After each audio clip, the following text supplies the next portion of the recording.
सभी किसान भाइयों को नमस्कार। किसान साथियों, आप सभी का स्वागत है यूट्यूब चैनल किसान ज्ञान बिंदु पर।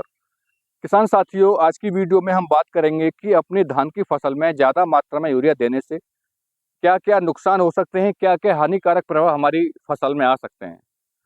बहुत से किसान भाई ये सोचते हैं कि हम ज़्यादा मात्रा में यूरिया देंगे तो हमको ज़्यादा अच्छा उत्पादन मिल जाएगा और हमारे धान की फसल में ज़्यादा हरापन आ जाएगा और हम ज़्यादा अच्छा लाभ प्राप्त कर सकते हैं। बहुत से किसान भाई दूसरे किसान भाइयों को देख देख कर ज़्यादा मात्रा बढ़ाते जाते हैं और उससे हमको फ़ायदा कुछ भी मिलने वाला नहीं है। किसान भाई ऐसा बिल्कुल गलत सोच रहे हैं कि हमको ज़्यादा उत्पादन मिल जाएगा या ज़्यादा फ़ायदा हो जाएगा और उससे उल्टा हमारी लागत बढ़ जाती है। जब हमारी लागत बढ़ेगी तो सीधी सीधी बात है, हमारी जो इनकम है वो कम होगी।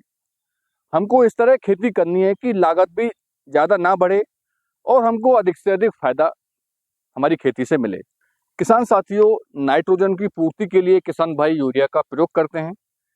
यूरिया के अंदर 40% नाइट्रोजन पाया जाता है और अधिकांश किसान भाई नाइट्रोजन की पूर्ति के लिए यूरिया का ही प्रयोग करते हैं और ज़्यादा मात्रा में कई प्रकार के हानिकारक प्रभाव हमारी धान की फसल में आ सकते हैं। किसान साथियों, सबसे पहला है कि रोग और कीटों की मात्रा में वृद्धि होना।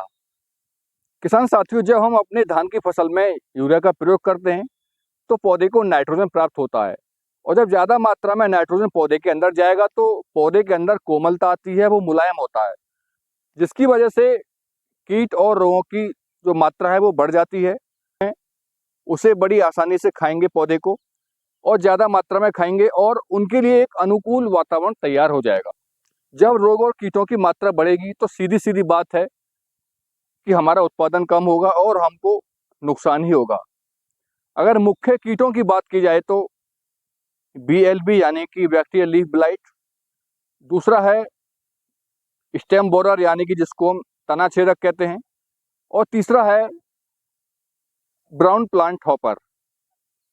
इन कीटों के अलावा और भी कई प्रकार के कीट हमारी धान की फसल में लग सकते हैं। तो किसान साथियों, इस चीज़ का विशेष ध्यान रखें कि अपनी धान की फसल या कोई भी फसल हो उसमें यूरिया की मात्रा ज़्यादा ना दें, उससे हमको कोई भी लाभ नहीं मिलने वाला। दूसरा है, जब ज़्यादा मात्रा में हम यूरिया का प्रयोग कर देते हैं तो लॉजिंग की समस्या देखने को मिलती है, यानी कि फसल का गिरना।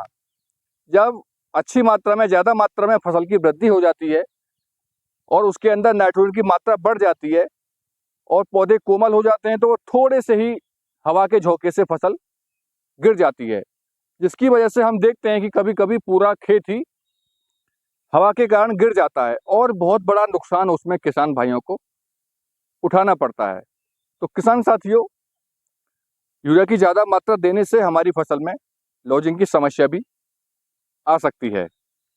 किसान साथियों, धान की फसल में यूरिया के अधिक प्रयोग से काई या शैवाल की मात्रा में वृद्धि होती है और बहुत बड़े क्षेत्रफल को वो घेर लेती है। जब हम ज़्यादा मात्रा में यूरिया का प्रयोग करते हैं तो वह भी नाइट्रोजन को प्राप्त करती है और अपनी अच्छे से वृद्धि करती है। किसान साथियों, इन सब चीज़ों का ध्यान रखते हुए हम धान की फसल में सही मात्रा में यूरिया डालेंगे और जो प्रभाव हैं हानिकारक उनसे बच सकते हैं और अपनी लागत को भी कम कर सकते हैं। किसान साथियों, जानकारी अच्छी लगी तो वीडियो को लाइक करें और वीडियो पाने के लिए चैनल को सब्सक्राइब करें। नमस्कार।